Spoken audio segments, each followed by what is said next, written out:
What is the reward for marriage? What's the reward For marriage. of marriage? It seems like we've got a lot of brothers and sisters who want to get married today. Okay. Marriage in Islam is not considered to be a customary action. 90% of people on the surface of this world see, or cultures or religions see, marriage as something natural. We are born to get married as we are born to eat and drink and sleep.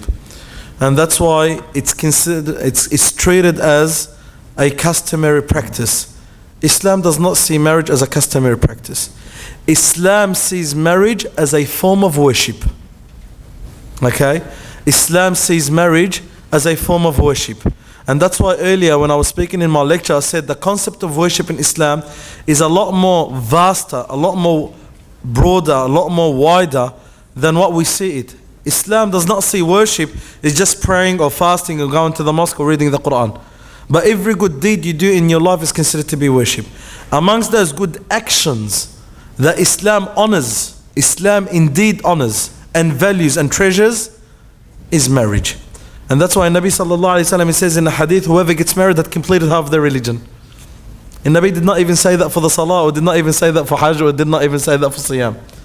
So if you get married, you've completed half your religion. Fear Allah in the second half. So marriage in Islam is considered to be a form of worship, like the rest of the worships, if you do it correctly. And Nabi sallallahu alayhi wa sallam even says, the best of dollar, a dollar that you spend on your family. That dollar that you spend on your wife, on your kids, is considered to be fi sabilillah. It's considered to be a donation for the sake of Allah Azza wa Jal. No religion honors and treasures and values marriage as much as Islam does. Marriage is something so honored in Islam. Marriage is something so valued. And unfortunately, a lot of people don't know how to get married. Okay? They know how to tie the knot, as they say, but they don't know how to live a marital life. Islam teaches us how to live a marital life.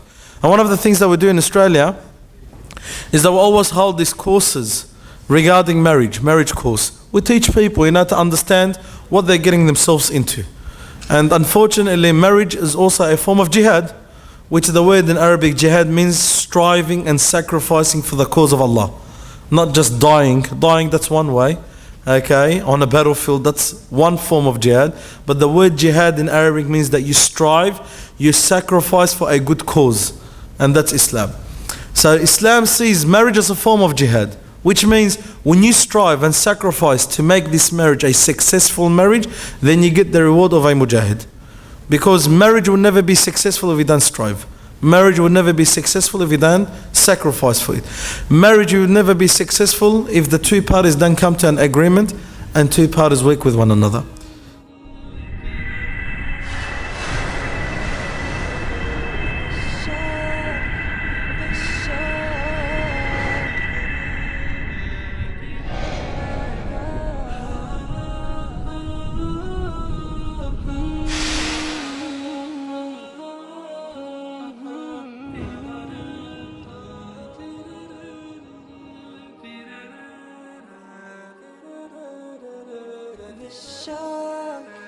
The shock,